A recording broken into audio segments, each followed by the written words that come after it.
কুরবানির উদ্দেশ্য হলো এমন মানুষ তৈরি করা যারা ত্যাগ স্বীকার করে, যারা কি করে, এমনকি জীবন চলে যাওয়ার আশঙ্কা থাকলেও কোরআনের আদেশ নিষেধ মেনে চলবে। অর্থাৎ আল্লাহর আদেশ নিষেধ মানার ক্ষেত্রে যদি আপনার জীবনও চলে যায় তবু আপনি জীবন দিতে কার্পণ্য করবেন না, এই শিক্ষাটা আপনাকে কে দেয়?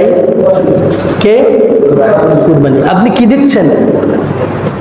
একটা পশু জবাই করছেন। শুনুন, 10 জিলহজ আপনি পশুর সাথে আরেকটি পশু জবাই করছেন, সেটা হলো মনের পশু, নিজের পাশবিকতা।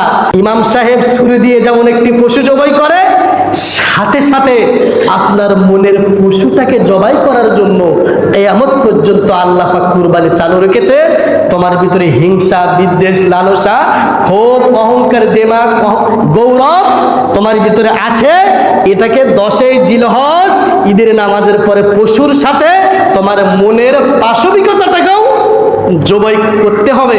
আর যদি না করতে পারো, তোমার এই পশু আল্লাহর দরবারে কবুল হবে না। কয়জন ব্যক্তি ওই দিন পশুর সাথে নিজের পশুটাকে জবাই করে, নিজের পাশবিকতাটাকে জবাই করে? কয়জন করে? ইন্নাল্লাহা লা ইউহিব্বু কুল্লা মুখতালিন ফাকুর। যারা অহংকার করে, গৌরব করে, ক্ষমতা দেখায়, পাওয়ার দেখায়, প্রভাব দেখায়, এই অহংকার, দেমাগ, গৌরব ব্যক্তিদেরকে আমি আল্লাহ পছন্দ, ভালো।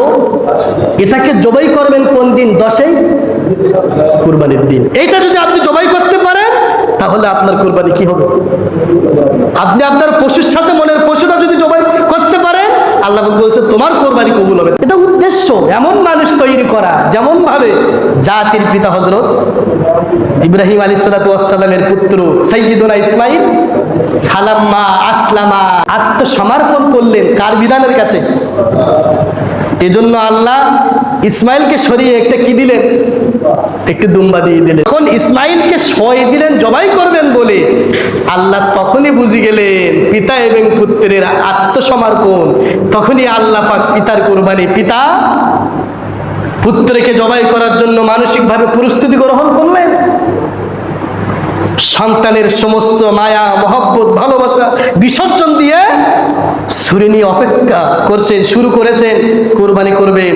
আর সন্তান শুয়ে আছেন, পিতা, মাতা, পরিবার, দুনিয়ার সমস্ত মায়া, মহব্বত, ভালোবাসা বিসর্জন দিয়ে, পরকালকে প্রাধান্য দিয়ে, আল্লাহর বিধানের কাছে মাথা নত করে দিয়ে যখন পিতা এবং পুত্রে আল্লাহর কাছে আত্মসমর্পণ করলো, জান্নাত থেকে দুম্বা দিয়ে আল্লাহ পাক দৃষ্টান্ত করে দিলেন, তুমি কুরবানির দিন শুধু একটি বনের পশু, কুরবানির দিন তুমি শুধু একটি পশু ক্রয় করে তুমি যদি কুরবানি করো, তোমার এই কুরবানি কবুল হবে না যতক্ষণ না তুমি জাতির পিতা ইব্রাহিম এবং সাইয়্যিদুনা ইসমাঈল আলাইহিস সালাতু ওয়াস সালামের মতন আত্মত্যাগ, আত্মসমর্পণ বিধানের কাছে মাথা নত না করবে, তোমার কুরবানি কবুল।